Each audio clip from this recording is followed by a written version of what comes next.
Baik, terima kasih kepada Putri selaku MC kita atas kesempatannya. Bismillahirrahmanirrahim. Assalamualaikum warahmatullahi wabarakatuh. Waalaikumsalam warahmatullahi wabarakatuh. Santriwan, santriwati, hadirin sekalian, senang sekali saya Walidatul Karimah selaku moderator pada seminar kali ini menyambut teman-teman semua. Bagaimana kabarnya teman-teman? Sehat dan bahagia selalu ya? Alhamdulillah. Baik. Pertama-tama marilah kita panjatkan puji syukur atas rahmat Allah Subhanahu wa taala yang telah diberikan kepada kita sehingga kita dapat berkumpul di tengah segala aktivitas kita yang ada. Kita masih diberikan kesehatan, kita masih diberikan rezeki, kita masih diberikan kesempatan baik untuk terus belajar dan menambah khazanah keilmuan kita di pondok pesantren tercinta kita ini. Dan tak lupa sholawat serta salam kita curahkan kepada baginda Nabi besar Muhammad Sallallahu Alaihi Wasallam yang kita nantikan syafaatnya di yaumul kiamat. Seperti biasa teman-teman, kegiatan kita hari ini adalah kegiatan seminar yang kita adakan setiap 1 bulan sekali. Adapun topik pada kegiatan seminar kali ini adalah membangun resiliensi mental santri dalam menghadapi hidup, yang nantinya akan dibahas oleh narasumber kita yang telah hadir bersama kita, yaitu beliau Al-Ustaz Farudin Ahmad, SHI MH. Assalamualaikum Ustaz. Gimana kabarnya? Alhamdulillah. Baik. Namun sebelum saya mulai, saya akan bacakan CV dari beliau terlebih dahulu. Beliau bernama Ustaz Farudin Ahmad, Sarjana Hukum Islam dan Master Hukum. Beliau lahir di Jakarta pada tanggal 11 Juli 1986. Beliau tinggal di Kampung Sukapura, RT 3, RW 3, nomor 110. Dan riwayat pendidikan beliau pernah bersekolah di MA Salafiyah Safiyah Tebir Jombang dan S1 di UIN Syarif Hidayatullah Jakarta, Fakultas Syariah dan Hukum, jurusan Perbandingan Mazhab Fikih tahun 2010, dan S2 Magister Hukum Universitas Islam Jakarta pada tahun 2013. Dan riwayat organisasi beliau merupakan Ketua Tadfiziyah Antik NU Kelurahan Sukapura dari tahun 2021 sampai dengan sekarang. Wah, Masya Allah ya teman-teman, kita bisa hadir di sini untuk mendengarkan penyampaian materi yang akan dibawakan oleh beliau. Baik, untuk mempersingkat waktu, kita langsung saja dengarkan pemaparan materi yang akan disampaikan oleh beliau, Al-Ustaz Farudin Ahmad, SHI MH. Kepada beliau, waktu dan tempat kami persilahkan. Ustaz, silakan. Terima kasih atas waktu yang diberikan dari moderator Walidatul Karimah. Bismillahirrahmanirrahim. Assalamualaikum warahmatullahi wabarakatuh.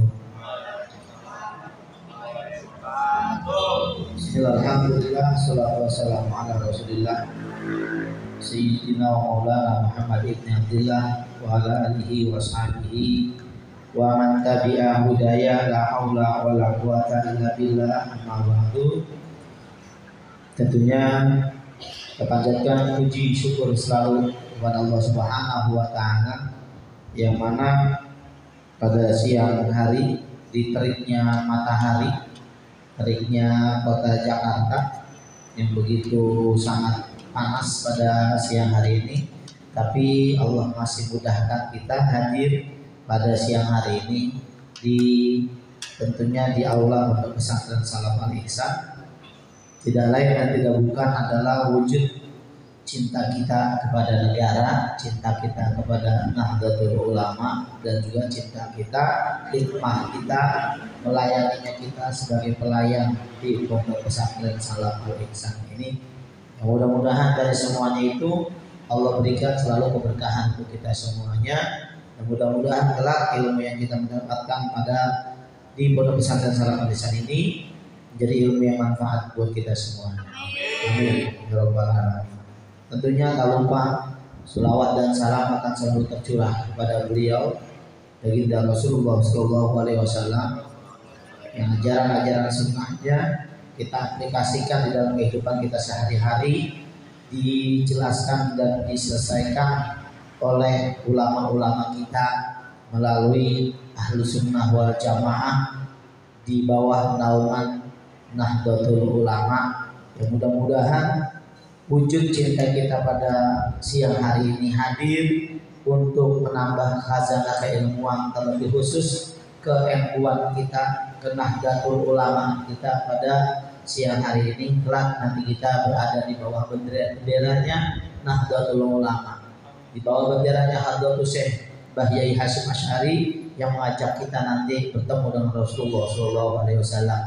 Juga mudah-mudahan barakah dari itu semua kita sehingga mudah mendapatkan syafaat dari baginda Rasulullah SAW di yaumil akhirah. Amin ya rabbal alamin. Tentunya yang kami muliakan dan kami hormati, beliau pengasuh pondok pesantren kita, Pondok Pesantren Salaful Ihsan, Romo Yai Haji Veteran Bersama Hifzillah Badruddin Mu'alim Asmat, juga tak lupa Gus Muhammad Asyaulani dan para dewan guru yang mungkin tidak bisa hadir pada siang hari ini. Juga tak lupa rekan-rekan santriwan-santriwati untuk pesantren Salaful Ihsan. Mudah-mudahan kita semuanya selalu dalam keadaan sehat walafiat. Amin ya rabbal alamin. Langsung saja mungkin berbicara tentang topik atau tema yang disodorkan kepada saya, ya, yaitu membangun resiliensi mental santri dalam menghadapi hidup. Dari judulnya atau dari tema atau dari topik yang diberikan ini ada istilah-istilah ilmiah, yaitu ada kata-kata resiliensi. Ya, mungkin di kalangan kita remaja, lebih khusus ya kita ada di lingkup tingkat pendidikan kita, baru sampai ada yang di SD, ada yang ke SMP Sanawiyah, ada yang sudah SMA Aliyah, dan mungkin ada beberapa yang sudah kuliah. Jadi tingkatan jenjang kita lengkap. Yang SD ada, yang SMP banyak, yang SMA SMK juga banyak, dan apalagi yang kuliah. Yang nganggur juga ada ya, awas sendiri ya. Nah, jadi semuanya lengkap. Tapi makna resiliensi ini akan menjadi asing di telinga kita. Bahasa resiliensi ini sangat asing di telinga kita. Tapi insya Allah setelah ini kita akan tahu apa itu yang dimaksud dengan resiliensi. Ya, jadi membangun resiliensi mental santri di dalam menghadapi hidup. Kalau kita lihat, jangan lihat di menghadapi hidupnya, seolah-olah kalau menghadapi hidup kita ada selalu di ukurannya apa? Ukurannya hidup ini di usia-usia remaja selalu ukuran hidupnya apa? Ya tadi kehidupannya apakah nyaman, apakah selalu dipenuhi penderitaan. Enggak seperti itu. Tapi yang dimaksud menghadapi hidup adalah kita sebagai generasi muda, generasi penerus bangsa, generasi penerus agama, generasi penerus Nahdlatul Ulama, kedepannya ini seperti apa? Setelah ini hidup kita seperti apa? Bisakah, dapatkah kita menjadi bagian penting atau minimal bisa mengambil bagian, mengambil sisi kehidupan di masa depan nanti. Jangan justru kita cuma jadi apa? Kalau bahasa orang bilang apa? Sampah masyarakat. Hanya menjadi sampah. Yang namanya sampah, orang lihatnya aja udah nggak mau. Adanya dia apa ya? Adanya pun dibuang. Lihat lagi juga nggak mau. Itu sampah. Nah, gimana kira-kira ke depannya kita bisa nggak untuk menjadi manusia-manusia, santri-santri yang kedepannya akan membawa roh marwah daripada bangsa kita, agama kita, dan Nahdlatul Ulama tentunya. Di mana? Di dalam kehidupan kita sehari-hari, juga di mana? Di masyarakat sekitar, terlebih khusus nanti ketika kita di masa depannya. Nah, oleh karena itu maka menjadi sangat penting adanya membangun resiliensi ini, membangun kekuatan mental kita. Jangan menjadi mental yang baperan, jangan menjadi mental yang lemah, jangan menjadi mental yang goyah. Santri harus kokoh, tegak, berdiri menghadapi segala macam cobaan. Itu ya. Jadi sebagai pembuka sebelum nanti masuk ke pengertiannya. Jadi gini, kita mungkin yang biasa mondok atau yang sudah pernah mondok, ya saya, ya Ustaz Sultani dan guru-guru kita yang lain, mereka semua adalah alumnus pondok pesantren. Terlebih khusus mereka berasal dari pondok pesantren salaf. Apa itu salaf? Jadi kajian-kajian ilmu agama salaf, ulama-ulama terdahulu. Kita disiapkan untuk terus membawa khazanah keilmuan dari para ulama ini nanti ketika kita kembali ke kampung halaman kita masing-masing. Coba tanyakan kepada seluruh dewan guru di sini, kalau yang namanya di dalam pondok gak ada gojlogan itu aneh. Itu gak ada gojlogan itu aneh. Kita digojlok, kita di apa ya? Ledek-ledekan antar santri itu biasa. Ledek-ledekan antar santri itu biasa. Makanya terkadang para santriwan-santriwati begitu kembali ke kampung halamannya, mereka nggak pernah ada yang namanya ngerasain apa? Tantangan hidup, dihina orang, dicaci orang, itu udah hal biasa. Mentalnya sudah terbangun ketika mereka di pondok. Mental mereka sudah terbangun ketika mereka di mana? Di pondok. Sehingga mereka cacian, hinaan orang lain, cibiran, omongan orang lain, mereka udah kuat dan udah kokoh. Yang ada adalah mereka introspeksi. Kalau memang itu salah, kita perbaiki. Tapi kalau memang itu tidak benar ada dalam diri kita anggap angin lalu omongan orang. Sehingga nanti kita mental kita terbangun di mana? Di masyarakat. Coba kita lihat zaman sekarang, apalagi yang nama bahasa keren apa? Gen Z ya.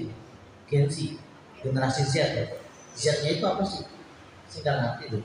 Kenapa disebut generasi Z? Ya, generasi Z. Ya, ada generasi milenial. Ya, setelah generasi milenial ada namanya generasi Z, Gen Z gitu. Nah, saya generasi lawas, ya, saya sekali generasi lawas. Artinya apa ya? Generasi masa lalu yang masih hidup saat ini. Bukan purba ya, purba lagi. Ya, bukan generasi purba bukan. Nah, monggo.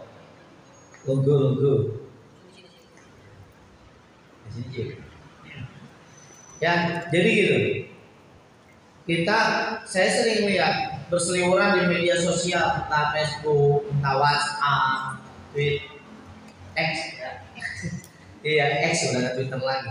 Gambarnya X ya. Dikasih tahu sama Rinteng, apa nih X ini? Saya cari Twitter saya hilang, kata saya. Ya namanya generasi lawas ya, generasi purba.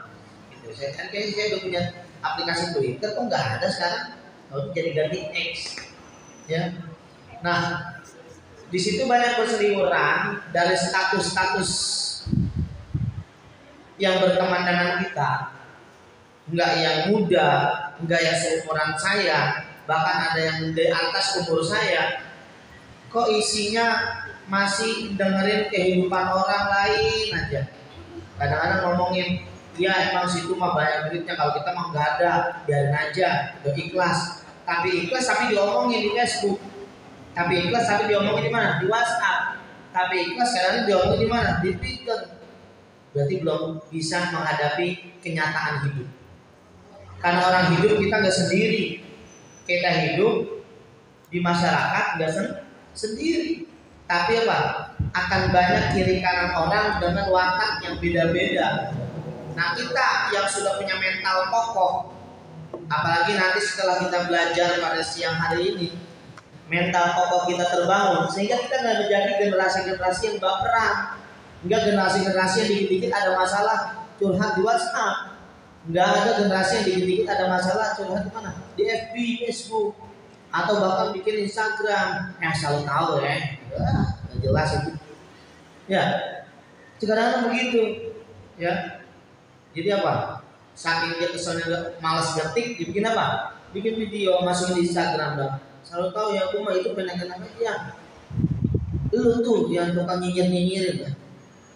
Itu namanya apa? Kita nggak bisa menghadapi hidup. Nah, kita pada siang hari ini, apalagi kita sebagai santri, meskipun kita santri, kalau kita masuk nanti Pak pulang kembali ke rumah, nanti pengajian, tapi Pak nanti balik lagi ke rumah, nggak apa-apa. Tapi apa? Mental kita harus terbangun, harus punya mental yang kuat, nggak jadi orang yang baperan. Sehingga mungkin dari pengalaman hidup lah, misalkan saya pribadi cengar-cengir, senyum, tawa-tawa, kalau ketemu bercanda, seolah saya nggak punya beban hidup, ya, seolah nggak punya beban hidup. Padahal apa? Setiap manusia pasti punya beban hidup masing-masing, tapi bagaimana tinggal mental mereka terbangun atau enggak untuk tidak dirautkan minimal di mukanya, gitu. Kalau dia punya masalah, jadi kan kita kadang-kadang mau dilihatin masalahnya, pengen balikannya orang. Mukanya ada dilusuh-lusuhin, dilembek-lembekin atau dijelek-jelekin, sehingga orang nanya, emang lagi ngapa? Itu mental yang belum terbangun. Tapi mental yang sudah terbangun adalah apa? Tetap di luaran senyumnya sempringan, tetap di luaran senyumnya apa nih? Lebar, tertawa-tawa, bercanda dengan kawan, seolah-olah dia nggak punya masalah. Padahal begitu masuk rumah, tisu habis tuh satu bal. Gitu. Berapa ya? Nangis, iya, nangisin hidup, iya. Tak keluar, udah kebongong lagi tuh mata, keluar biasa lagi aja, gitu. Memang harusnya seperti itu. Bangun mental kita, jangan gampang baperan dan jangan gampang apa? Masalah itu ditampakkan di dalam diri sehingga orang lain nanya, gitu. Itu dia lagi ngapa ya? Gitu. Biarkan cukup kita dan Allah saja yang tahu. Jadi apa? Kita mengeluh, buat apa? Kita menjadi manusia yang beragama. Kita nyanyi kan untuk belajar ilmu agama. Berarti kita akan diciptakan menjadi generasi-generasi yang punya agama. Dia namanya punya agama, punya Tuhan. Agama apapun pasti punya Tuhan atau dewa misalnya di agama yang lain. Kita punya Tuhan. Kita udah tahu. Kita tahu Asmaul Husna. Kita tahu bahwa Tuhan adalah maha segalanya, Allah maha segalanya, Allah yang ngasih rezeki, Allah yang gini. Semuanya serba maha. Itu ada pada zat Allah. Tapi kita buktinya di dalam kehidupan sehari-hari pernah enggak itu naruh di pikiran kita bahwa ada Allah yang masih nolong kita? Enggak pernah, bahkan jarang. Mana bukti jarang? Masih ada keluh kesah di status. Kalau mau bikin status yang keluh kesah, diapain? Jadiin dong.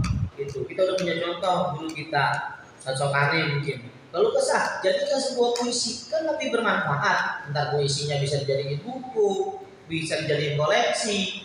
Syukur-syukur bisa diapain? Bisa monetes. Apa monetes? Ya, bisa diapain? Diuangkan. Gitu.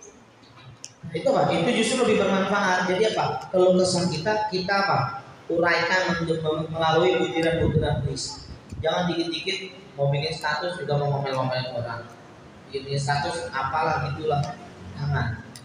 Ya boleh sekali-kali, tapi apa? Setidaknya mental kita mulai saat ini, setelah kita belajar pada siang hari ini, harus sudah terbangun menjadi mental yang kuat, jangan menjadi mental yang lemah, yang gampang rapuh. Jadilah kita seperti dahan pohon jambu biji yang kita patahin agak susah. Bangun mental kita menjadi apa? Mental seperti dahannya pohon jambu biji. Jangan jadi mental toge, sekali diinjak meletet. Ya, jadi harus kita punya mental yang kuat. Nah, itu sebagai pengantar. Nah, di sini kita lihat makna demi makna daripada resiliensi santri. Khususnya ada dua kata, resiliensi dan santri. Dua kata ini yang akan kita bahas.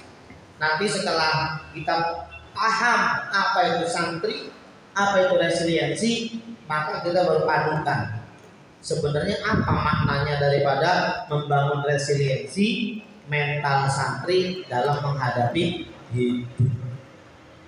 Ini kita lihat. Ya, di sini banyak pengertian santri. Terlebih khusus memang yang kenal kata-kata santri itu adalah kalangan orang-orang kaum Nahdlatul Ulama, orang-orang NU bahasanya yang kenal kata-kata santri. Ya, maka di sini sesuai KBBI katanya ini, Kamus Besar Bahasa Indonesia, mereka berpegang ya. Berpegang ya. Jadi makna santri itu adalah yang pasti adalah mereka-mereka yang sedang mendalami ilmu agama, itu disebut santri. Ada makna yang kedua, yaitu apa? Orang-orang yang beribadah dan sungguh-sungguh menjadi orang yang soleh, itu santri juga. Soleh-soleha, ntar yang perempuan ngamuk lagi. Yang soleh-soleha, ya. Orang-orang yang beribadah dengan sungguh-sungguh untuk menjadi orang-orang yang soleh dan soleha. Itu makna santri yang kedua. Nah, kita di kalangan orang-orang Nahdlatul Ulama mengenal kata-kata santri adalah apa? Orang-orang yang biasanya menimba ilmu, mondok di pondok pesantren. Nah, itu santri. Nah, kita mondok juga di situ. Pondok pesantren Salaf Al Ihsan. Berarti kita dianggap sebagai santri. Nah, jadi orang NU dogmanya yang namanya santri adalah mereka-mereka yang mendalami ilmu agama yang mondok di pondok pesantren. Maka mereka dianggap sebagai santri. Kita santri, santri. Ya kenapa? Kita juga mondok di pondok pesantren. Mana bukti mondok? Ya kegiatan-kegiatan kita ada, pengajian ada, kegiatan bulanan ada nih kayak begini. Guru-gurunya di dalam mengajarkan apa? Ajaran-ajarannya apa? Ajaran-ajaran Ahlus Sunnah wal Jamaah, kajian-kajian ulama-ulama salaf, kitab-kitab kuning, itu adalah contoh atau pengertian santri menurut orang-orang NU. Gitu. Ya. Nah, ada yang apa? Ada yang maknanya juga. Nah, ini hanya istilahnya apa? Kalau bisa dibilang penambah lah, nambahin doang. Istilahnya sebagai bumbu-bumbu. Ya, santri pakai tulisan pegon. Tahu pegon? Tahu pegon? Apa pegon? Hah? Pegon yang punya otak tuh pegon. Begon. Ya. Pegon.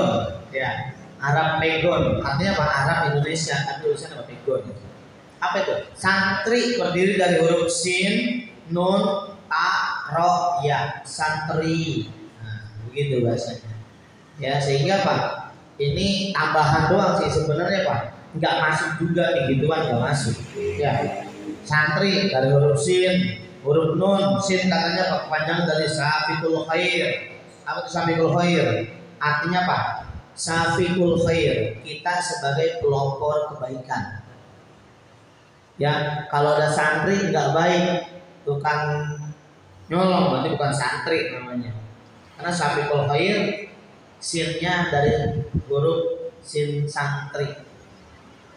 Apa? Safiqul khair, sebagai pelopor kebaikan. Jadi kita harus menjadi orang yang menjadi apa kalau bahasa ini bilang sebagai pelopor kebaikan nanti ketika di masyarakat. Yang namanya santri image-nya apa?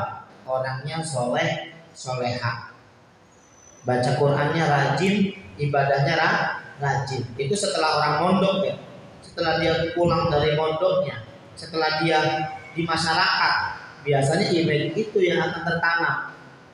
Maka kita ketika di masyarakat harus bisa menjadi safiul khair, menjadi orang yang pelopor kebaikan. Jangan justru kita malah ngajakin yang enggak baik. Mungkin selama mondok pernah dia sekali bolos, 2 kali bolos di pondoknya, gitu ya. Begitu apa? Begitu dia di masyarakat jadi guru, udah apa? Udah nggak apa-apa, bolos aja, saya juga dulu bolos. Jangan begitu. Itu bukan jadi safiul khair, bukan jadi pelopor kebaikan. Ya, justru jadi penghancur umat. Ya, ngajarin orang bolos. Gitu ya. Terus sinnya. Nunnya apa tuh? Santri, sin nun. Nah, nunnya apa tuh? Nunnya bermakna nasibul ulama. Apa itu nasibul ulama? Penerus. Makanya ada nasab. Arti nasab apa? Penerus. Nah, ini nasabnya dari mana nih? Iya. Dengan ini kita binnya bin siapa? Bin siapa? Itu nasab. Artinya apa? Kita sebagai penerus dari orang-orang terdahulu, orang tua kita. Gitu. Bahkan nasibul ulama, nunnya dari santri itu adalah nasibul ulama. Kita mondok adalah mengkaji kajian ilmu agama. Tentunya apa? Ya berarti jadi nasibul ulama. Kita bakal jadi penerus para ulama nantinya. Amin. Iya. Gitu. Yang gak ada yang amin, saya gak ada yang mau kalian terusin ulama. Iya. Nah, jadi apa? Kita sebagai generasi penerus ulama. Iya. Terus yang 3, tak santri, ada taknya tuh. Apa taknya? Tarikul ma'asi. Apa tarikul ma'asi? Narik maksiat. Bukan. Tarikul itu meninggalkan maksiat. Orang-orang yang selalu meninggalkan maksiat. Ini akan ada hubungannya dengan tadi yang pertama, apa? Safiul khair, sebagai pelopor kebaikan. Ya tentunya kalau pelopor kebaikan dia akan meninggalkan maksiat. Gitu. Ya, jadi Pak, ketika kita jadi santri, kita harus bisa meninggalkan maksiat. Kenapa? Yaitu udah makalahnya Imam Syafi'i juga. Makalah Imam Syafi'i, ceritanya Imam Syafi'i ketika beliau bertanya kepada gurunya, gimana sih caranya biar bisa dapat ilmu? Kayaknya saya susah hafal ini. Apa katanya? Tarkul ma'asi, jauhi maksiat dijauhin sehingga ngapalin mudah. Nah, kalau malam Sabtu masih susah ngapalin, berarti kurangin maksiatnya. Kalau malam Sabtu nggak mau datang gara-gara takut hafalan, berarti banyak maksiat. Berarti besok-besok kalau malam Sabtu yang nggak hadir, absennya dirubah Zai, ahlul maksiat. Cakep gitu. Kenapa? Karena dia datang nggak hadir, kenapa? Takut sama apa? Hafalan. Kenapa dia takut hafalan? Karena belum hafal. Kenapa belum hafal? Karena banyak maksiat. Berarti besok tulisannya alif sama mim aja. Ahlul maksiat. Sehingga dia apa? Susah buat ngapal sehingga gak mau datang buat malam Sabtu. Gitu. Misalnya, jangan A doang saya. Atau yang izin jangan I juga, pokoknya alif sama mim. Iya, tulisin alif mim. Nanti saya paham, oh saya tahu ada alif mim. Oh dia ahlul maksiat ternyata ya. Gitu. Ya buktinya takut apa haram begitu Pak? Maksiatnya banyak sehingga Pak hafal kagak nempel-nempel, jatuh lagi. Kotor. Gitu. Iya. Coba ibaratkan Kang Agus biasa bawa mobil. Mobil ada kaca filmnya Kang Agus ya? Iya. Kaca filmnya dipasang ya Kang Agus ya? Sebelum dipasangin diapain dulu? Biasanya disemprotin dulu, dibersihin dulu. Pakai apa namanya? Pembersih kaca. Supaya udah bersih, udah disingkatin, udah dibersihin tuh pakai pembersih kaca, udah cinclong, baru dipasangin kaca film. Tujuannya apa? Biar bersih, biar gampang nempel di kacanya. Gitu. Kaca aja tahu kalau kotor, kaca film gak mau nempel. Berarti begitu juga kita. Kalau hafalan susah nempel, berarti masih banyak kotoran di otak-otak kita. Kotoran apa? Kotoran-kotoran maksiat, entah dari perbuatan kita, entah dari mulut kita yang sering berkata kotor, sehingga hafalannya jadi susah. Gitu ya. Dan Itu nunnya. Taknya. Ro sekarang santri. Nah, ada roknya. Apa ro? Radhiyallah atau ridho. Apa ridho? Mencari keridhaan Allah. Ya iya. Nah ini makanya kita jadi santri niatnya harus diapain? Diluruskan. Kita datang ke sini mau ngapain? Ya, makanya ada salah satu di mana? Di pondok pesantren ada bacanya tuh. Ke sini kamu mau apa? Iya. Kalau sebut namanya itu ke sini kamu mau apa? Ke pondok ini kamu mau ngapain? Itu ada. Jalur kayak gini buat apa itu? Buat penyemangat. Gitu. Ya, buat penyemangat. Berarti kalau ketika kita mungkin lalai itu wajar, manusia pasti kadang-kadang lalai. Tapi begitu kita lewati gedung itu kita baca, kamu kesini mau apa? Ingat kok iya, lupa aja Pak. Lurus lagi tujuannya. Apa? Kita cuma satu menggapai ridhonya Allah. Jangan pernah punya cita-cita pengen jadi kiai. Jangan pernah punya cita-cita pengen jadi ustazah. Itu nanti. Yang penting ketika pondok kita cari ridhonya Allah. Kalau Allah udah ridho, nanti kita mau dijadiin apapun itu yang baik-baik juga bisa. Yang penting satu. Gitu. Ya tergantung apa? Niat. Innamal a'malu binniyat. Sesungguhnya setiap perbuatan itu dihitung atau dianggap dengan apanya? Niatnya. Kalau niat kita mencong, ya mencong. Kalau niat kita lurus, insya Allah. Niat kita mencari ridhonya Allah, kita akan mendapatkan keridhoannya Allah. Itu apa? Roh. Ya terakhir al-yakin. Apa itu al-yakin? Jadi santri harus punya keyakinan, harus kokoh. Tuh, keyakinan kita harus kuat. Mana keyakinan kita kuat? Insya Allah bisa gitu. Jangan dikit-dikit lempeng. Ini kan Gen Z kebanyakan pada lempeng. Besok udah saya ganti udah Gen Z lagi Gen Z. Biar muter terus panas terus diisiin air sama apa? Sama solar. Ya, habisnya jadi Gen Z lempeng banget. Ya, Gen Z harus apa? Harus kokoh, harus punya keyakinan yang kuat, teguh pendirian kita. Tuh, ini maka apa? Itulah filosofi tulisan sin, nun, ta, ro, dan ya yang ada di dalam tulisan pegon santri. Gitu. Ya, jadi Pak, santri harus apa? Harus punya tadi kekuatan mental dari mencari ridho Allah, jauhi maksiat, dan tentunya harus jadi pelopor kebaikan. Tuh santri. Ya. Nah, nggak panjang lebar ke santri, ini mana yang penting yang kita akan bahas? Resiliensi. Nah, apa itu resiliensi? Saya kasih tahu. Nah, bahwa yang namanya resiliensi artinya adalah bagaimana kita di dalam menghadapi permasalahan di diri kita. Masalah itu timbul awal mula di dalam diri kita. Jadi santri, jadi resiliensi adalah apa?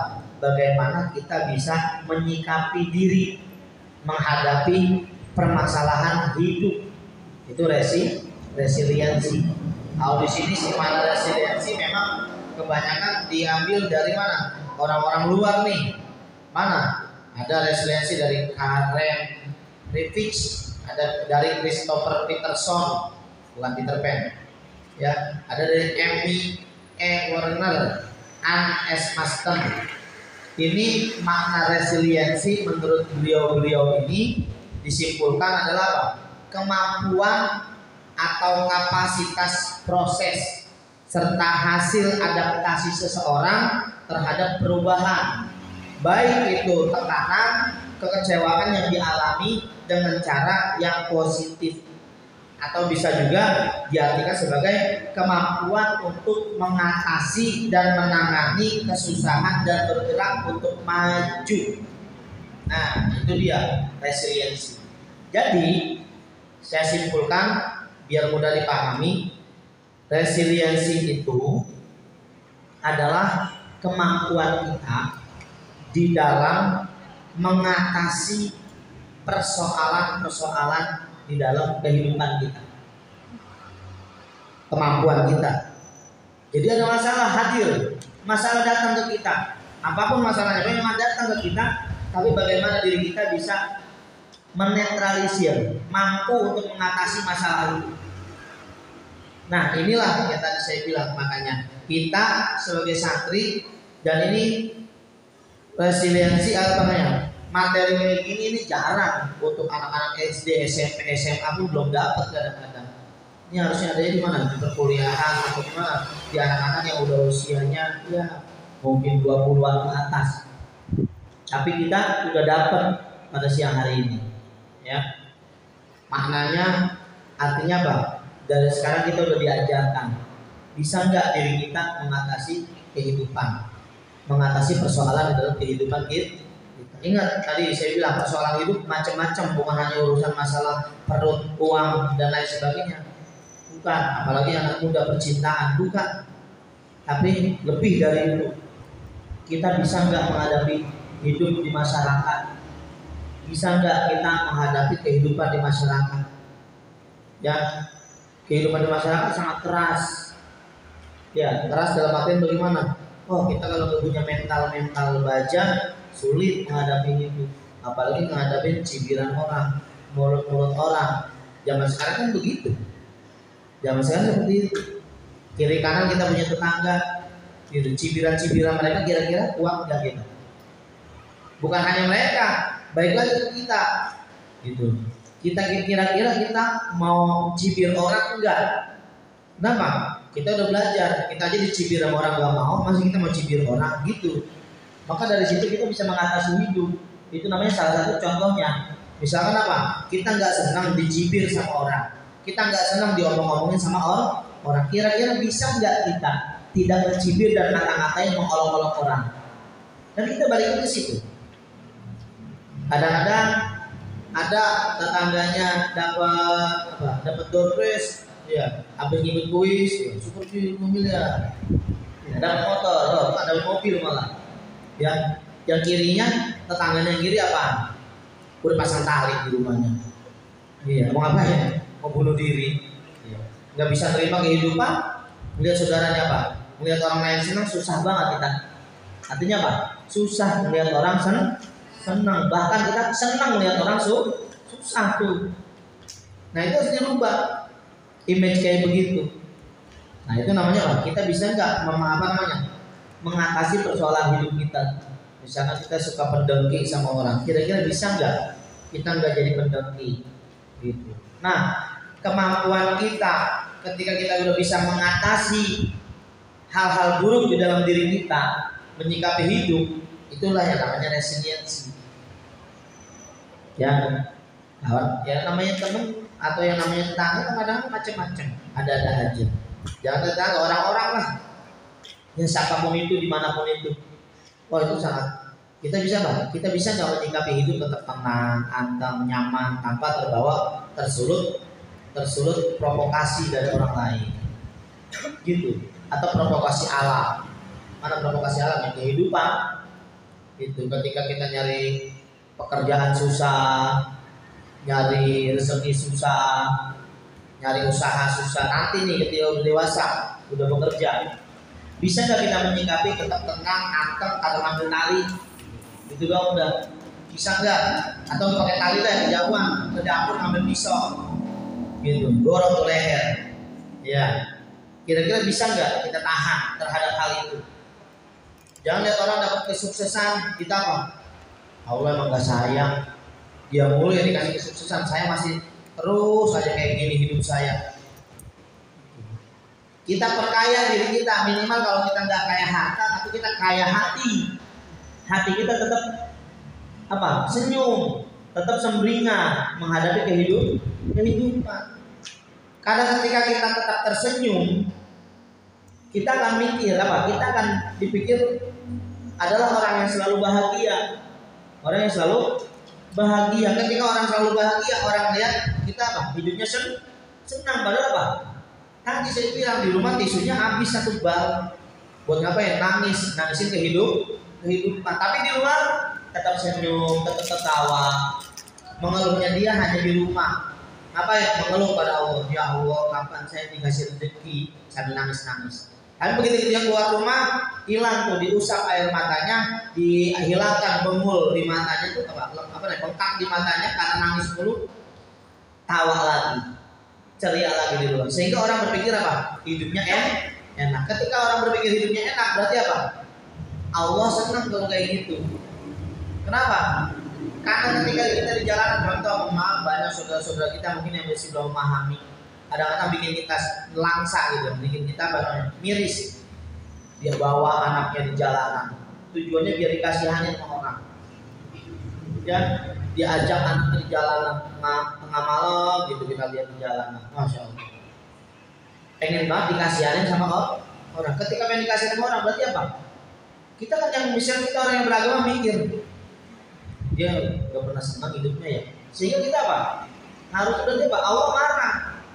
Kayak gitu. Kenapa Allah marah? Lah, saya udah kasih rezeki mulu, masih begitu aja hidupnya. Berarti dia apa? Bikin orang lain berpikir negatif kepada Allah. Makanya kalau kita senang terus, tawa-tawa aja seolah-olah Allah selalu ngasih rezeki dan apa ya? Allah selalu kasih nikmat buat kita. Kita nggak pernah dikasih kesusahan. Orang lihatnya kayak gitu. Sehingga apa? Kita selalu berhusnuzon sama Allah, sehingga Allah akan mudahnya kasih rahmat, kasih nikmat buat kita. Itu jangan bikin orang lain apa? Jangan bikin Allah murka dengan apa? Dengan apa sih namanya? Kelemahannya kita gitu. Padahal kita udah dikasih potensi hidup. Banyak kan anak-anak muda lebih milih yang gampang aja udah. Ngapain? Ya kemis atau apa gitu. Padahal dia punya potensi, dirinya kuat, otaknya masih punya, napasnya masih ada, tapi nggak mau. Berarti mengurangi rasa syukurnya. Gitu. Nah, kita bisa nggak menghadapi hal-hal seperti itu? Itulah yang namanya resiliensi. Jadi saya ulangin, resiliensi itu adalah bagaimana kemampuan kita untuk bisa mengatasi permasalahan-permasalahan di dalam kehidupan kita. Ya. Caranya bagaimana? Nah, ini kita masuk ke materinya. Caranya bagaimana? Kita mengatasi di dalam kiat-kiat supaya kita bisa mengatasi kehidupan. Artinya setiap persoalan hidup kita bisa atasi. Minimal kita bisa tekan lah, jangan nyampe kita terenyuh ke bawah persoalan hidup tersebut. Gimana caranya? Nah, salah satunya adalah dengan cara kita kuatkan spiritual. Apa itu kuatkan spiritual?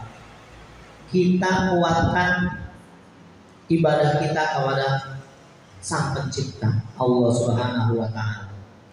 Kuatkan mental kita. Yang pertama adalah bahwa kita adalah makhluknya Allah. Kalau jadi makhluknya Allah, mau nggak mau kita harus apa? Beribadah dong. Beribadah. Ibadah kita itulah sebagai penguat mental kita. Penguatan spiritual. Harus kuat dulu spiritualnya. Maka bisa jadi orang-orang yang mungkin kufur nikmat terhadap nikmat-nikmat yang Allah berikan karena memang mereka nggak kuat dari sisi spiritualnya. Banyak kita melihat orang-orang susah, memang apa? Bukan yang dekat sama Allah, malah jauh dari Allah. Ya gimana mau dapat kekuatan mentalnya? Gimana mereka mau kuat kayak hati? Minimal kalau dia nggak bisa kayak harta, ya orang mental spiritualnya nggak dikuatin. Nah, kita sebagai santri ya sangat wajib, bukan wajib lagi, sangat. Ya, kalau tak selesai kuliah nggak boleh, harus punya. Ngapain itu? Ya iyalah, kita jadi santri masa nggak mau ibadah? Ngapain kalau kita datang ke sini juga tujuannya mencari mengkaji ilmu agama? Kenapa kita nggak mau ibadah? Penguatan spiritual. Ya, jadi bahasa spiritual kita kuatin. Yang kedua, mana? Dukungan sosial. Kita bangun dukungan sosial. Gimana cara membangun dukungan sosial? Bagaimana yang kita cari adalah kawan, bukan kita cari lawan. Bagaimana kita cari kawan, bukan kita cari lawan. Bisa nggak kita? Teman kita jangan kita jutekin. Bisa nggak? Teman kita jangan kita dengkiin. Bisa nggak? Kita menjadi orang yang selalu bisa merangkul orang lain. Nah, itu adalah salah satu mentalnya di situ. Uji mental itu. Kadang-kadang kita kan nggak mau berteman dengan kawan-kawan yang gimana ya? Nggak mau sama dia, jualannya kelihatannya judes banget itu. gak mau teman dia, kayaknya anaknya itu, aduh nanti saya dibully lagi. Kadang-kadang kita minder, apa minder maksudnya? Insecure. Ya, gaya sekarang insecure, gadget atau gini-gituan doang. Ya, insecure katanya, minder diri kita. Gimana bisa nggak kita lawan minder kita? Bisa kita berkumpul dengan mereka, membangun dukungan sosial. Sehingga ketika kita sudah terbangun dukungan sosial, kita dihinggapi atau dilingkupi oleh orang-orang baik, bukan orang-orang yang benci terhadap kita. Kita bangun mental kita di situ. Oh iya udah, dia orangnya bisa memaaf, macam-macam orang kan, yang pelit, yang beginilah, yang begitulah, yang dengki lah, yang bagaimana. Bisa nggak kita tetap berada di lingkungan mereka, nggak terpengaruh atau apa? Kadang-kadang hati kita kesel, pelit banget, baru gue meminta nih pelit banget sih. Tapi tetap kita dengan senyum aja, gitu. Tetap kita nggak apa. Ya udah kita punya keyakinan lagi, udah biarin kalau pelit lah, yang penting saya jangan, gitu. Misalkan, biarin dia dengki, yang penting saya enggak. Biarin dia mulutnya kasar, yang penting saya enggak.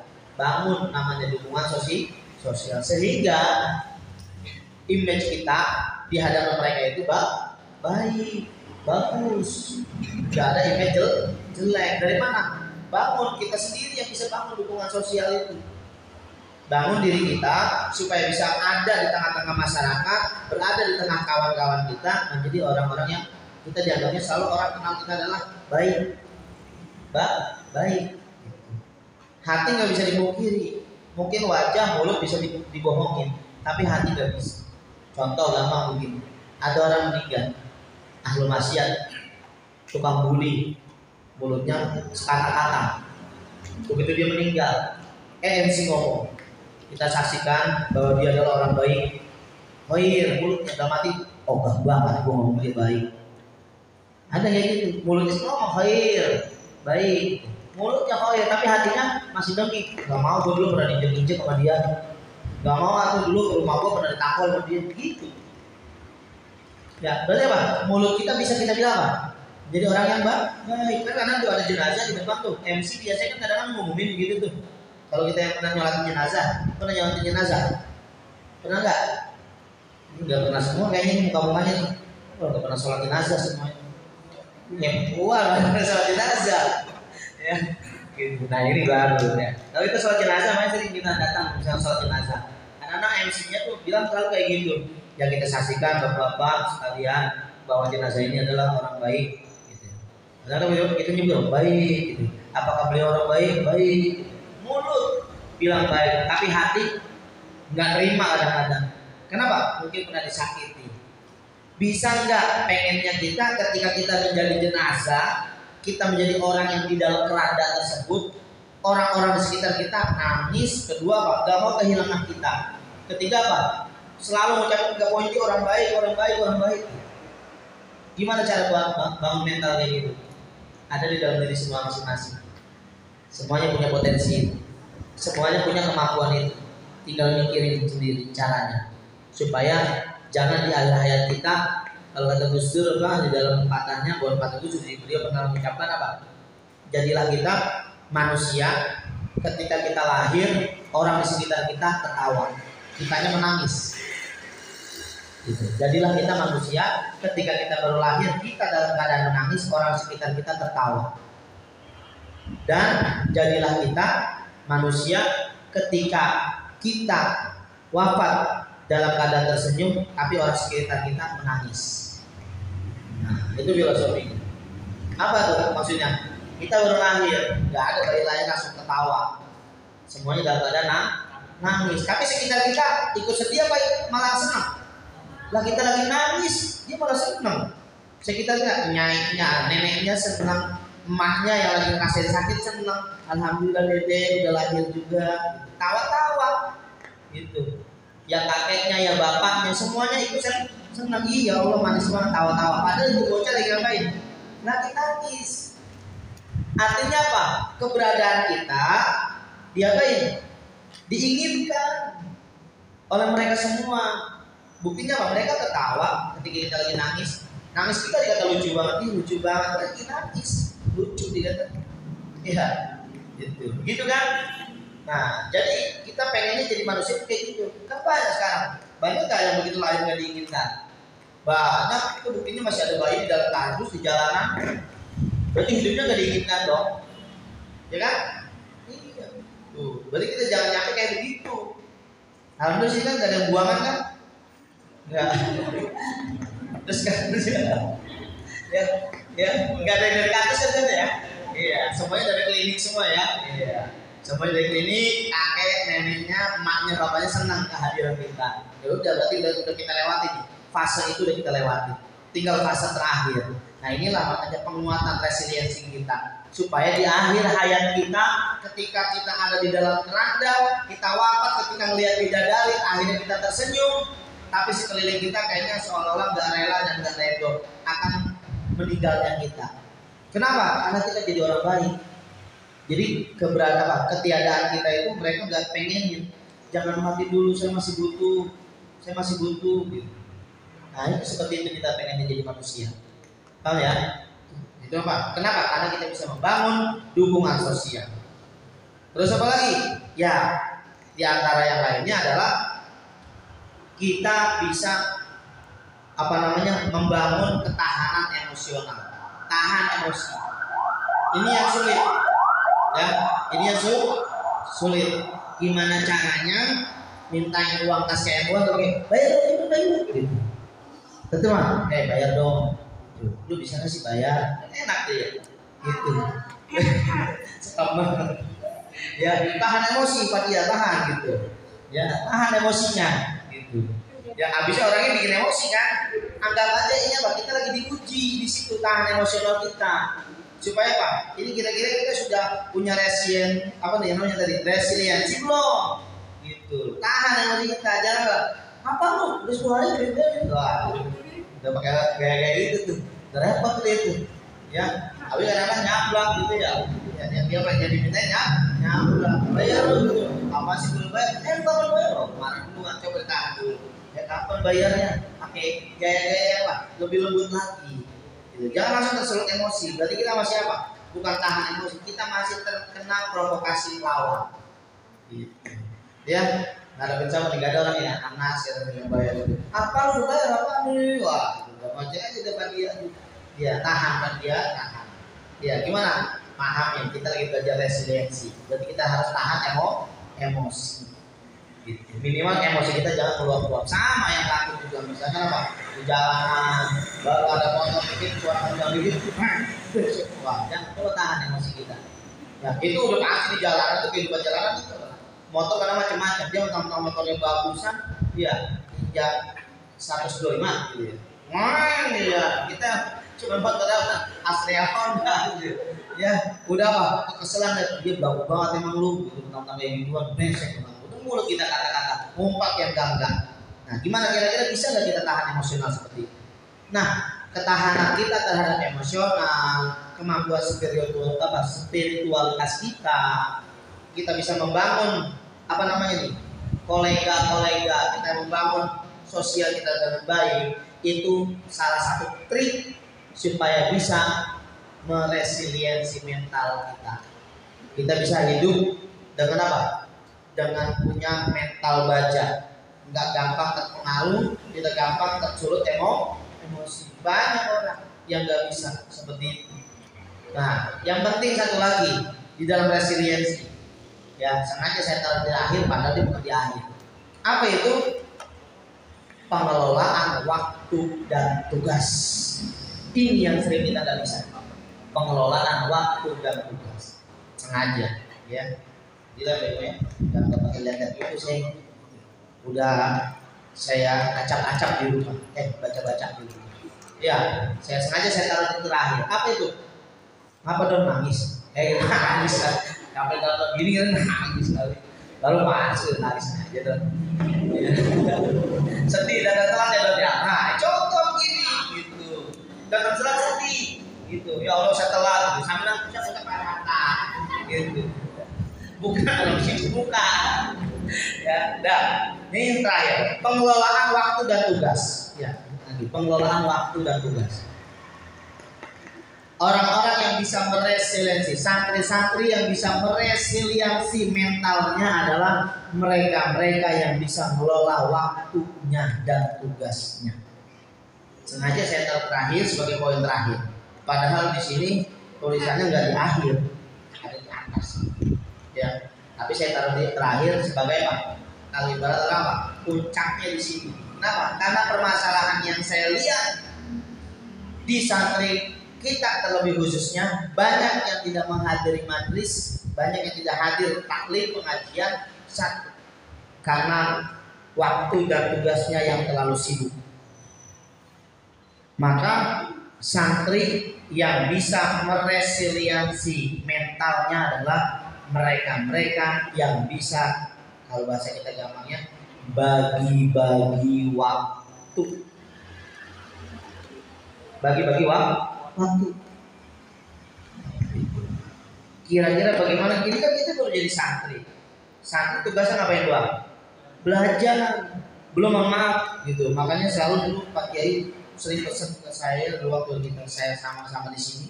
Waktu lagi menjadi santri di sini, beliau selalu pesan ngaji sekarang yang banyak. Ngaji lo yang banyak katanya. Rajin ngajinya. Entar kalau udah punya bini lu susah. Entar kalau udah punya keluarga lu susah ngaji. Ternyata benar fakta.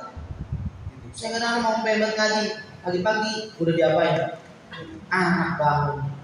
Akhirnya apa? Minta dimandi, nggak ada apa? Minta diajak muter, nggak jadi lagi ngaji. Berarti apa? Udah nggak bisa kita ngelola waktunya begitu. Maka mumpung masih tugas kita cuma menjadi santri, cuma belajar doang, ya belum nyari keluarga, belum berkeluarga, mungkin belum ada yang bekerja atau ada yang bekerja dengan yang lainnya. Coba di manage waktunya, kira-kira ketika kita lagi lowong bisa nggak kita berangkat? Jangan kita ikutin hawa nafsu kita aja, malas. Kadang-kadang kesalahannya dibuat-buat sih. Sibuk bukan karena sibuk, tapi menyibukkan diri. Itu yang salah. Kita menyibukkan diri. Coba ketika lagi dikasih kesempatan, hadapi. Gitu. Kalau tugas kita cuma belajar doang tuh, bagaimana nanti kalau udah berkeluarga kan gitu. Kan itu udah berkeluarga. Ya, tugasnya banyak banget dari sekolahan Ustaz. Ya, memang nggak bisa dipungkiri tugas banyak, tapi bisa nggak? Karena saya ada istilahnya. Ketika di sini kan, saya melihat juga ini sekolahnya sama ya. Kok dia bisa ya masuk ya? Kenapa dia enggak ya? Masa dia nggak pernah dikasih tugas? Dia doang dikasih tugas ya. Kadang-kadang saya lihat kayak gitu. Oh ini dia tempatnya kan sama ya, tempat pendidikan ya. Kok dia bisa ya? Kenapa dia nggak bisa ya? Oh berarti kesimpulan saya satu. Makanya saya taruh terakhir. Karena hasil penelitian saya, ketika banyak yang izin, saya mohon izin ada tugas. Oh saya mohon izin karena ini. Kecuali emang yang deadline ya, saya akan bicarakan yang deadline. Apa yang deadline? Tugasnya kadang-kadang dia baru pulang kuliah, dosen baru ngasih tugas, atau gurunya baru ngasih PR. Gimana? Di grup WA-nya misalkan, grup sekolahnya.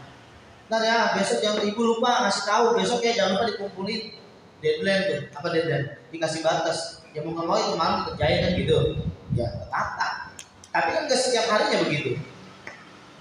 Dan nggak setiap harinya seperti itu kan. Itu mah momen-momen waktu-waktu tertentu aja. Kalau punya guru yang begitu mulu, banget. Ini berarti nggak bisa ngatur waktunya. Menggampangin, mentang-mentang dia jadi guru soal gampang-gampangnya dia aja. Nggak bisa begitu. Gitu ya. Iya Pak, cobalah. Yang belum bisa adalah kita bukan sibuk, tapi terlalu menyibukkan diri kita. Sebenarnya bisa, cuman kita nggak bisa ngatur waktunya. Bisa nggak sih poin ini? Oh ini ya, saya ada kewajiban yang mau ngaji. Oh iya, ini kan nanti bisa kalau pulang ngaji saya selesai ini. Jadi ada pokoknya pulang ngaji saya nggak mau nongkrong, nggak mau ngobrol langsung pulang. Kan bisa tuh. Akhirnya begitu pulang ngaji, salam-salam, kan saya langsung pulang. Ya udah, kenapa? Mungkin ada tugas. Oh mungkin ada keperluan yang lain. Kan bisa kita manage kayak gitu. Gimana caranya? Dari setengah 8 sampai jam 9 kita apa ya? Space waktu. Itu buat khusus nggak bisa diganggu buat ngaji. Gitu. Pengelolaan waktu dan tugas. Maka kesimpulannya adalah orang-orang santri-santri yang bisa meresiliensi mentalnya adalah mereka-mereka yang sudah bisa mengelola waktunya dengan baik dan tugasnya dengan baik. Maka melalui wadah KN-Tuan kita siang hari ini, mudah-mudahan kita bisa mempola, mengatur memanage waktu kita untuk bisa lebih efisien lagi, lebih baik lagi, sehingga tidak ada gimana di absennya. Karena apa? Karena tugas yang menumpuk tadi. Tugas menumpuk kebanyakan karena kitanya nggak bisa ngatur waktu, tapi kita malah mengikuti hawa nafsu. Ini saja mungkin yang bisa saya sampaikan. Kurang lebihnya mohon maaf. Nanti mungkin ada sesi tanya jawab. Saya kembalikan lagi ke moderator. Wallahul muwaffiq ila aqwamit thoriq. Assalamualaikum warahmatullahi wabarakatuh.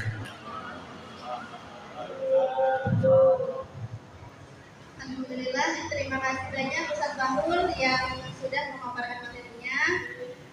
Baiklah hadirin, luar biasa insight yang kita dapatkan dari beliau. Berikutnya saya akan membuka sesi tanya jawab. Saya akan memberikan kesempatan bagi 3 penanya.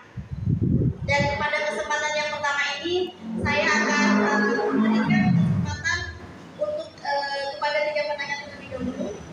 Saya persilakan langsung saja angkat tangan dan sebutkan nama dan dari kelas berapa. Terima kasih.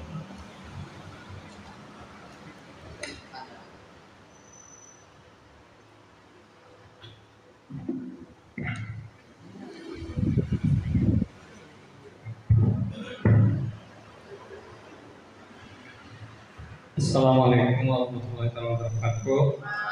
Ustaz izin bertanya, ini terkait yang resiliensi mental ini Ustaz. Mohon penjelasannya, trik cara menghilangkan kemalasan Ustaz terkait dengan resiliensi mental.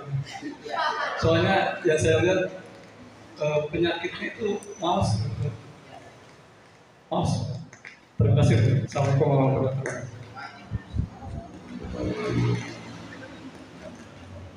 Oke, jadi Bang Agus tadi bertanya, bagaimana sih cara menghilangkan kemalasan? Begitu Bang Agus ya?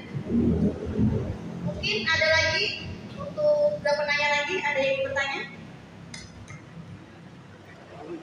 Mungkin dari yang perempuan?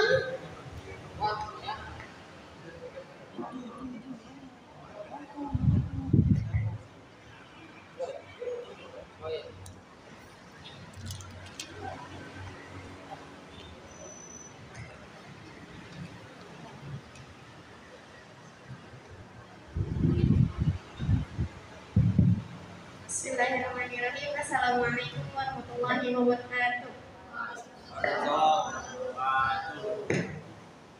Perkenalkan, nama saya Rina Yusri Rahayu. Ustaz izin bertanya.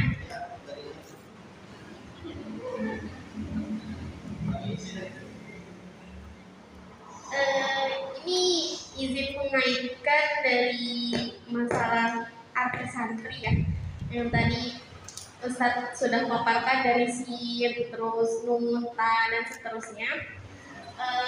Kalau misalkan dibilang santri itu memang harus safiqul khair dan tarikul ma'asi, lalu gimana nih Ustaz? Santri itu kan memang tetap manusia yang juga memang kadang hilaf dan suka hilaf, terus memang dia tuh suka berbuat salah, terus ya memang tidak jauh, namanya manusia itu tidak jauh dari berbuat dosa dan kesalahan kan.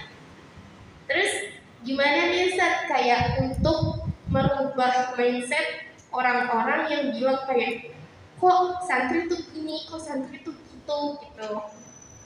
Nah, terus karena santri aja yang ngaji aja dia tidak jauh dari maksiat, gimana orang yang nggak ngaji atau orang yang nggak jadi santri gitu. Terus selanjutnya untuk masalah safiqul khair, gimana nih Ustaz kayak santri atau ya khususnya ya kan karena lagi bahas santri, gimana santri yang tidak mencontohkan akhlakul karimah itu yang safiqul khair itu. Nah, terus satu lagi ini ini gimana nih masalah yang tarikul ma'asi. Santri itu kan memang dibilang harus tarikul ma'asi, tapi kembali lagi ke santri itu tetap manusia. Jadi ketika santri itu memang hakikatnya manusia, dia nggak jauh dari maksiat dan dosa gitu. Kalau memang itu santri, dia tarikul ma'asinya tuh dia memang bertaubat, tapi kembali lagi ke situ. Jadi gimana tuh caranya? Gimana pencegahannya supaya kayak nggak kayak gitu lagi? Sekian, terima kasih banyak. Mohon maaf sebelumnya, Ustaz. Baik, tadi dari saudari kita dari Linda bertanya. Yang pertama, bagaimana sih merubah mindset kalau santri itu jangan ini, jangan itu, ya kan? Yang ada beberapa tadi pertanyaan, bagaimana sih santri kok tidak bisa mencerminkan kebaikan sih, ya kan? Seperti ya, tapi ya. Yang ketiga, bagaimana sih santri itu kan seharusnya dapat bagaimana tadi kata-kata tarikul ma'asi, yang artinya orang yang meninggalkan kemaksiatan. Tapi bagaimana sih seorang santri bisa meninggalkan kemaksiatan itu ya?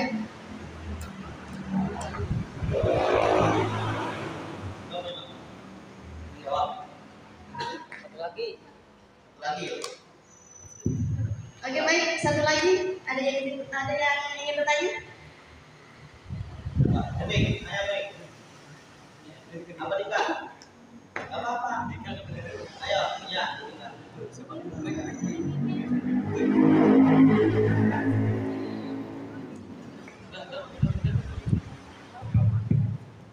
Assalamualaikum warahmatullahi wabarakatuh. Saya Dika dari kelas 2. Saya bertanya, gimana sih sikap kita buat menghadapi orang-orang yang biasa mengikuti kita? Kan tadi katanya buat bangkit mental kita itu sebagai apresiasi mental. Gimana sih sikapnya kita menghadapi orang-orang yang seperti itu? Ya.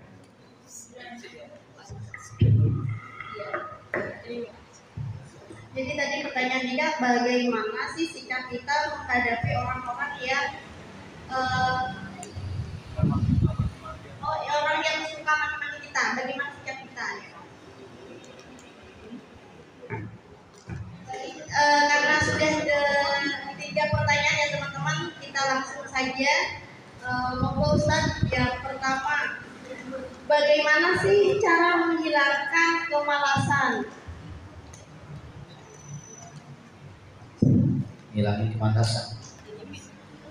Saya akan jawab pertanyaan Kang Agus juga sekaligus Rida yang tentang apa tadi? Kita kan tetap manusia, tapi kok kita masih ya ya. Kalau kita ketika bicara tentang resiliensi mental, penguatan mental kita dalam menghadapi sebuah permasalahan kehidupan ataupun itu apapun apa namanya itu. Jadi yang pertama adalah pasti apa? Ilmu, pengetahuan kita. Kita punya nggak pengetahuan tentang bahwa ini adalah nggak boleh, malas adalah nggak boleh, gitu. Pertama harus ilmu. Kedua, setelah ilmu itu kita udah miliki, kedua nggak ada yang bisa merubah kecuali dirinya sendiri. Ya. Nggak ada yang bisa merubah kecuali siapa? Diri kita sendiri. Yang bisa merubah siapa? Kita sendiri. Setelah ilmu kita dapat, nasihat itu udah kita dapat, ya kan nasihat itu dari ilmu tadi kan. Siapa yang ada yang mengajarkan? Gurunya. Gurunya tuh bilangin ke ilmunya berarti udah dapat kan. Setelah itu apa? Bangun mentalnya sendiri. Kemalasan itu seperti apa? Terus maksiat itu bagaimana? Tadi udah dijelaskan. Misalkan ketika lagi pengajian, lagi di taklim, sudah dijelaskan tuh. Nih ya, jangan malas begini, karena malas itu begini. Maksiat, tinggalin karena begini. Nah, kita setelah udah punya ilmunya tersebut, ada masalah di atas. Ya, jadi ketika kita udah punya ilmu tersebut, tinggal kita jalanin dan nggak bisa gitu dari orang lain. Diri kita sendiri itu adalah penopang utama untuk merubah hidup. Diri kita adalah awal mula kita harus bisa menopang hidup ada di mana? Di diri kita. Berubah baik ada di diri kita. Mau lebih buruk ada di mana? Di diri kita. Sekeliling hanya membantu berapa persen doang. Pengetahuan paling membantu 20%. Terus apa lagi? Teman membantu hanya berapa? Ya paling 30%. Tapi setengahnya 50% ini ada di mana? Ada di dalam diri. Gurunya udah bahasanya bilang apa? Saya selalu bilang apa tuh bahasanya? Udah berbusa-busa ngomong jelasin. Ngaji ayo, ntar begini-begini, udah dikasih motivasi. Berarti udah dikasih ilmunya. Kawannya ada, ayo ngaji. Tinggal bagaimana dirinya. Berarti terakhir adalah apa? Kekuatan tertinggi adalah ada pada dirinya sendiri. Bisa enggak dirinya menguasai kemalasan tadi untuk dihantam supaya bisa lembur sehingga berubah menjadi kerajinan, lebih rajin lagi. Ada di mana? Di diri sendiri. Persentase tertinggi untuk merubah kemalasan, merubah dari ahli maksiat itu adalah ada di dalam dirinya sendiri. Potensinya, persentasenya terbesar ada di situ. Sekelilingnya bisa, tapi hanya membantu. Percuma temennya sudah bilang berkali-kali, percuma gurunya udah bilang berkali-kali, tapi tidak ada keinginan dari dalam dirinya sendiri untuk berubah, untuk melawan hawa nafsu itu begitu ya. Jadi apa potensi ada di dalam dirinya sendiri untuk bisa berubah. Itu ya. Ada lagi? Memang. Pertanyaan yang ketiga Ustaz, bagaimana sih sikap kita terhadap orang-orang yang berbuat jahat kepada kita? Tingkat ya. Tingkat apa? Bagaimana sikap kita terhadap orang-orang yang mungkin udah jahatin kita atau gimana? Ya tadi udah dijelaskan di materi. Kalau ketika ada hal-hal seperti itu, tadi kan kita ini kan hubungannya dengan apa tadi? Untuk membangun sosial ya, membangun kondisi sosial. Nah, ketika membangun kondisi sosial pasti akan ada hal-hal kerikil-kerikil seperti tadi. Ketika kita udah bangun sosial dengan kawan kita, udah bisa berkumpul, udah bisa membangun sebuah komunitas. Tiba-tiba di dalam komunitas itu ada yang ingin menjatuhkan kita. Ini bagaimana mental kita, gitu kan? Mana menjatuhkannya? Entah itu dengan hujatan, entah itu dengan trik-trik yang lain. Sikap kita bagaimana? Tidak ada perlawanan terbaik kecuali dengan terus menjadi orang baik. Buat tuh bos, ya. Tidak ada perlawanan terbaik kecuali apa? Tetap menjadi orang baik. Ya. Catat Kang Agus itu juga masuk di status kita. Ya, tidak Pak. Tidak ada perlawanan terbaik kecuali tetap menjadi orang baik. Itu. Ya. Jadi kesimpulannya apa? Tetaplah baik. Enggak ada sikap untuk melawan.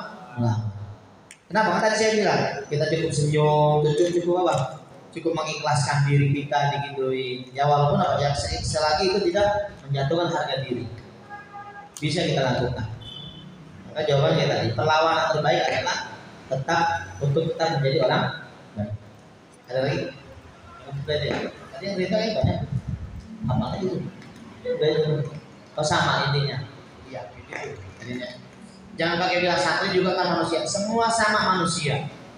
Tapi apa? Yang namanya manusia pasti ada hilaf. Oh pasti. Itu udah jelas.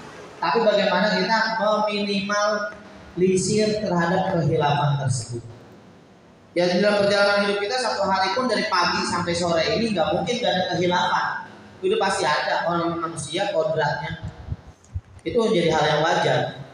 Tapi bagaimana kita bisa bisa meminimal maksiat-maksiat itu?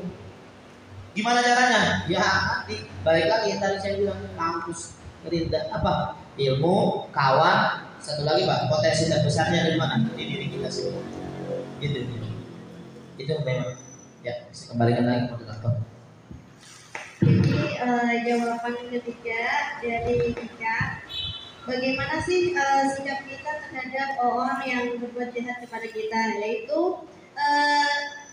terus menjadi orang yang baik, tidak ada perlawanan terbaik kecuali tetap menjadi orang baik. Nah, itu dengan cara senyum, ikhlas, dan selagi itu tidak menjatuhkan harga diri kita, ya udah kita harus terus menjadi orang baik.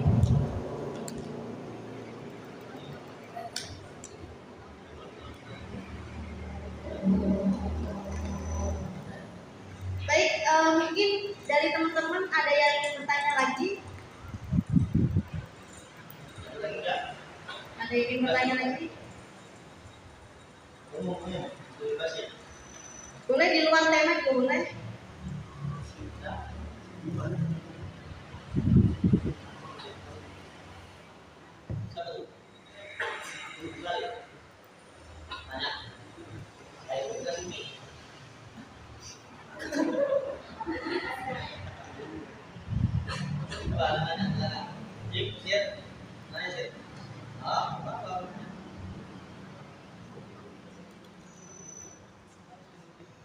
Baik. Ya, baik. Saya tambahkan sedikit. Nah, ini kita sudah belajar tentang resiliensi. Kita sudah belajar tentang bagaimana menyikapi, membangun mental kita, penguatan mental terhadap permasalahan kehidupan. Nah, siang ini juga kita sudah buktikan, ya, yang namanya mungkin Ustaz Sokati, ya saya ini sudah berulang kali, bahkan puncaknya sudah kita lakukan pada saat itu mengenai keilmuan yang bulan lalu ya. Ada perubahan sih, tapi perubahannya masih belum signifikan. Artinya apa? Masih banyak kawan-kawan kita yang belum bisa membangun mentalnya dengan baik. Masih banyak kawan-kawan kita yang belum bisa membangun mentalnya dengan baik. Itu. Biar nggak apa-apa awal mulanya kita hadir ke sini, takut saya nanti domelin lagi, nggak apa-apa. Tapi seenggaknya itu adalah bagian daripada pembangunan mental kita. Tapi lihat kawan-kawan kita mungkin yang pada hari ini belum bisa hadir, berarti mereka belum bisa memanage waktu. Mengesampingkan mereka-mereka yang mungkin ada urusan, entah itu pekerjaan, ya, atau ada hal-hal lain. Tapi setidaknya ketika mereka punya waktu luang, tapi mereka tidak bisa meluangkan waktunya. Nah itu berarti mereka belum bisa menata resiliensi, belum bisa memanage waktunya dengan baik, sehingga mereka belum berhasil meresiliensi mental dirinya. Ya, maka di akhir kita mohon mudah-mudahan Allah Subhanahu Wa Taala akan selalu menaungi kita, menjaga kita menjadi orang-orang yang sedang berproses untuk meresiliensi mental kita, sehingga kita nanti menjadi santri yang tangguh, santri yang kuat menghadapi persoalan kehidupan. Itu saya terakhir. Ya. Baik, tadi sudah terjawab semua ya teman-teman ya, 3 pertanyaan, dan saya akan membacakan kesimpulan dari diskusi kita pada seminar kali ini. Kesimpulannya adalah bahwasanya setiap manusia itu pasti akan diuji, baik itu secara fisik, finansial, ataupun entah itu orang tua, pasangan, bahkan dari psikologis kita. Kita itu tidak akan luput dari yang namanya ujian. Nah, tadi kita belajar di seminar kita kali ini, bagaimana sih kita sebagai santri ketika kita diuji, kita pun dapat bangkit, kita tidak berlarut-larut dalam kesedihan. Bagaimana sih kita sebagai santri, kita itu tidak mempunyai mental pendek, atau tadi apa Ustaz yang togi itu ya, mental togi. Kalau rempeyek itu kan kalau kena tekanan dikit pasti hancur ya. Nah, harapannya kita sebagai santri itu ketika kita punya ada tekanan di dalam diri kita, kita tidak langsung stres, kita tidak langsung depresi, kita tidak langsung pengen cepet-cepet pindah alam, ya jangan sampai sebenarnya, ya jangan sampai kayak gitu ya teman-teman ya. Tadi kita udah belajar dan alhamdulillah teman-teman di sini semua, alhamdulillah di sini teman-teman hatinya sudah terketuk bisa hadir di sini di seminar kali ini. Tentunya pasti atas izin Allah ya teman-teman, dan terima kasih juga kepada Ustadz Syokani dan kepada para panitia yang selalu share setiap hari kegiatan seminar. Mungkin teman-teman juga jadi selalu ingat saya ya, jadi selalu ingat saya untuk menghadiri kegiatan seminar kali ini. Nah teman-teman, perhatian yang seperti ini, perhatian yang ditunjukkan guru kita yang selalu mengingatkan kita setiap hari untuk selalu ngaji, untuk selalu bisa hadir dalam kegiatan-kegiatan di pondok, itu tuh satu nikmat yang tidak Allah kasih ke semua orang. Tapi kadang-kadang kita malah mengabaikan, kita udahlah biarin aja. Juga ingin sekali teman-teman, kita itu kegiatan seminar cuma sebulan sekali kok, ya kan? Kita nggak setiap hari loh kegiatan seminar, ya kan? Masa kita tidak bisa memanage waktu? Tadi tuh ada manage waktu. Kita tidak bisa untuk memberikan waktunya sedikit untuk kegiatan seminar sih. Kan kita juga teman-teman yang lain sudah jauh-jauh hari, ya kan? Bukan berarti teman-teman itu nggak boleh izin, bukan. Tapi bagaimana sih teman-teman itu bisa untuk mana prioritas belajar, prioritas mana bukan, mana kegiatan yang dan lebih penting sampai nggak penting, ya kan? Teman-teman harus belajar itu. Dan kalau teman-teman mau melek dan buka matanya, teman-teman seharusnya juga harus bersyukur masih ada yang selalu mengingetin kita untuk melakukan hal kebaikan. Coba teman-teman bayarin di sini berapa banyak teman-teman kita yang sudah keluar bukan karena beliau-beliau yang keluarin, bukan, tapi karena ini seleksi alam. Alhamdulillah di sini kita hatinya masih terikat dengan pondok, kita masih ada rasa cinta kita untuk terus ngaji. Coba teman-teman deh, coba aja. Kalau teman-teman udah suka sama orang, pasti sejauh apapun itu, teman-teman akan berkorban untuk bisa ketemu. Sama halnya ketika teman-teman ada rasa ngaji di dalam diri teman-teman, pasti sesibuk apapun teman-teman, pasti teman-teman akan meluangkan waktunya untuk ngaji. Sama halnya seperti itu. Terus Mbak Ima, gimana? Saya belum bisa nih untuk menanamkan rasa cinta ngaji di hati saya. Kalau ditanya seperti itu, untuk menumbuhkan rasa cinta, mungkin saya akan jawab doa sih. Balik lagi teman-teman, hati itu yang punya Allah. Kita nggak bisa mengendalikan hati kita. Kita nggak bisa untuk bisa nggak sih gue suka sama lo aja? Nggak bisa kayak gitu teman-teman. Jadi apa yang bisa kita lakukan ya cuma berdoa, minta ya Allah tanamkan rasa cinta kepada saya itu untuk ngaji, selalu istiqomah ngaji. Ya, itu aja sih teman-teman. Mungkin dicatat lagi. Oh ya, tadi ada kiat-kiat yang telah disampaikan Ustaz Fahrul. Saya bacakan salah satunya, yaitu penguatan spiritual. Dengan cara apa? Dengan cara ngaji itu ditulis, kalau perlu di bold, di garis bawah, di stabilo merah. Tuh ya, ngaji dengan cara ngaji kita itu salah satu untuk menguatkan mental kita teman-teman. Kalau kita jauh dari Allah, kita jauh dari orang-orang alim, ulama, pasti kita akan gampang down. Itu salah satunya ya teman-teman. Saya bukan yang berarti harus ini aja ya, bukan. Itu salah satunya. Itu dengan cara menguatkan spiritual kita. Ya dengan ngaji di sini. Kesempatan kita ini luar biasa tadi. Tidak semua orang Allah kasih kesempatan seperti ini, nikmat yang luar biasa. Kalau teman-teman mau menemukan dan mau melek mata, pasti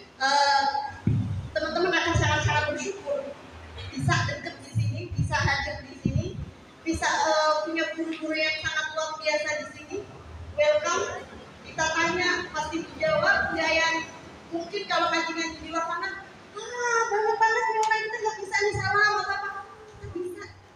Kita bisa hadir di rumahnya, sowan, ya kan? Tanya kita bisa tanya. Nah, itu kesempatan yang luar biasa teman-teman. Mungkin itu saja yang dapat saya sampaikan karena waktu kegiatan seminar kita juga sudah selesai. Terima kasih kepada beliau Ustaz Fahul yang telah berbagi ilmunya, dan terima kasih juga kepada teman-teman semua yang telah hadir dengan antusias. Semoga yang kita sampaikan dapat bermanfaat bagi kita semua.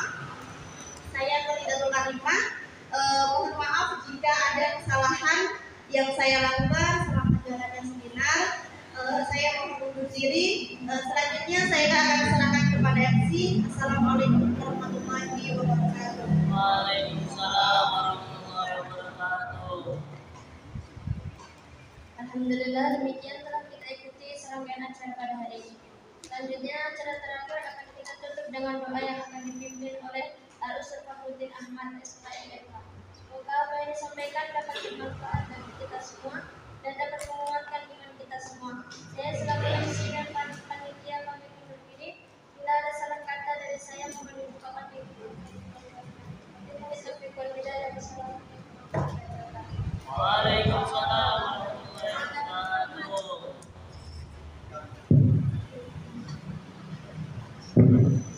Bismillahirrahmanirrahim.